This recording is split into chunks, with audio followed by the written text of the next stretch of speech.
C'est un sujet tabou au sein de la police. Des agents subiraient parfois des propos et des comportements racistes de la part de leurs propres collègues. Ils disent si Bougnoul ça te plaît pas, on n'a qu'à dire Bico ou Melon.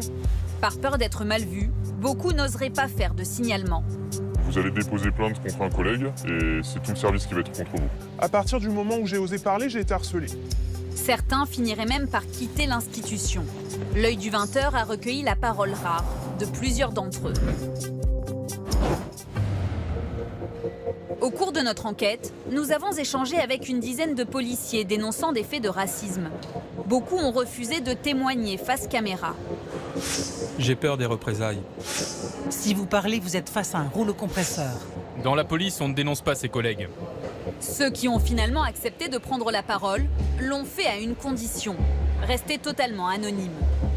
C'est le cas de cet ancien policier qui a quitté l'institution récemment. Il a plus de 20 ans de carrière derrière lui. Il nous raconte avoir subi le racisme dès le début, lors de sa formation. Arrivé à l'école de police, un choc assez violent m'attendait. Étant un des seuls élèves gardiens de la paix d'origine maghrébine, lors de ces exercices pratiques d'interpellation, c'était toi tu vas faire le voleur, on va procéder à un contrôle d'identité sur ta personne. À la troisième fois, j'ai dit au formateur, c'est bon, je suis pas un voleur, maintenant il faut arrêter avec ça. Par la suite, tout au long de sa carrière, les incidents de ce genre auraient continué selon lui. Un jour, un chef de service m'a proposé de passer le bloc OPJ, le bloc d'officier de police judiciaire. Et en mon absence, un collègue du groupe a dit voilà, il fait passer le bloc OPJ à un arabe, et pas à moi, le français de souche. Lors de l'apéritif, il y a quelques années, une collègue avait acheté du jambon halal. Et il y a un autre collègue qui n'a rien trouvé de mieux à faire que de prendre une tranche de jambon traditionnel et la frotter contre la tranche de jambon halal. Cet ancien policier n'a jamais fait de signalement officiel, pour ne pas être, dit-il, mis au banc par ses collègues. Mais il a fini par quitter l'institution, écœuré par ses comportements. J'en ai énormément souffert parce que j'aime trop ce métier. On épouse les valeurs, on porte l'uniforme, on est prêt à mettre nos vies en jeu et une minorité de collègues nous considèrent comme des sous-policiers. Confrontée à des agissements similaires, cette autre policière a elle franchi le pas et a décidé de porter plainte. D'origine maghrébine, elle raconte être en train de quitter l'institution après une longue dépression. Dans son dépôt de plainte, elle a détaillé des propos tenus par certains de ses collègues. Ton nom de famille, c'est un bon nom de bougnoul. Ou encore, T'as un nom de bougnoul, mais comme t'as une tête de mexicaine, ça passe. elle décrit des dérapages verbaux fréquents qu'elle finit par ne plus supporter. Un jour dans la voiture, je m'énerve un peu. Là, j'explique que Bougnoul, ça me va pas du tout. Et ils se mettent à rigoler. Ils disent si Bougnoul, ça te plaît pas, on n'a qu'à dire Bico ou Melon. Pour garder une preuve de ses propos pénalement répréhensibles, elle décide ce jour-là d'enregistrer avec son téléphone les propos tenus par ses collègues. Elle vient de leur demander de ne plus employer de termes racistes, mais ils poursuivent la discussion malgré tout devant elle. Quand je dis bougnoul, c'est des arabes bâtards. En gros, un salade, pour résumer les choses, ça fait un bougnoul, un arabe de cité. Non, je dirais bougno de merde. Oui. Toi, t'es un bougno de merde. Voilà. En fait, à la base, c'est pas péjoratif, mais vu que toutes ces ethnies-là, ils se sentent victimisés, tout ça, c'est devenu péjoratif.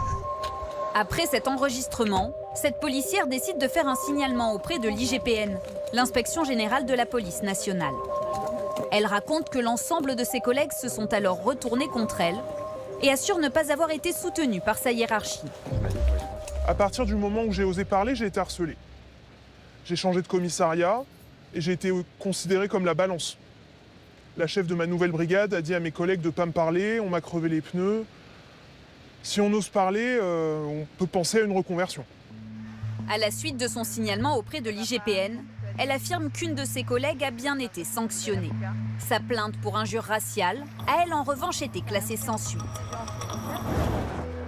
Le racisme est-il répandu dans la police? Ou ces cas sont-ils des faits isolés? La direction de la police nationale nous indique ne pas avoir de chiffres consolidés sur les signalements pour discrimination raciale. Un rapport sur ce thème a en revanche été réalisé en 2021 par le Conseil scientifique de la DILCRA, la délégation interministérielle à la lutte contre le racisme. Voici ce qu'on peut notamment y lire. Qu'il y ait des policiers racistes au sein de la police française et que cela se traduise par des comportements pénalement condamnables, cela ne fait pas l'ombre d'un doute. Cette note n'a jamais été rendue publique par les autorités. Nous avons contacté 2 de ses auteurs. Ils affirment ne pas comprendre pourquoi ce rapport a été, selon eux, passé sous silence. Ce rapport a été enterré, cela nous a surpris. Il aurait dû y avoir des conséquences, il n'y en a pas eu. La DILCRA assure que cette note a bien été adressée aux autorités concernées. Contacté à 2 reprises, le ministère de l'Intérieur ne nous a pas répondu sur ce point. Dans les rangs de la police nationale, rares sont les gradés qui osent dénoncer ces comportements et briser le silence. Stéphane Lemercier est capitaine. C'est un ancien syndicaliste. Selon lui, la parole raciste, bien que minoritaire, serait décomplexée dans certaines brigades.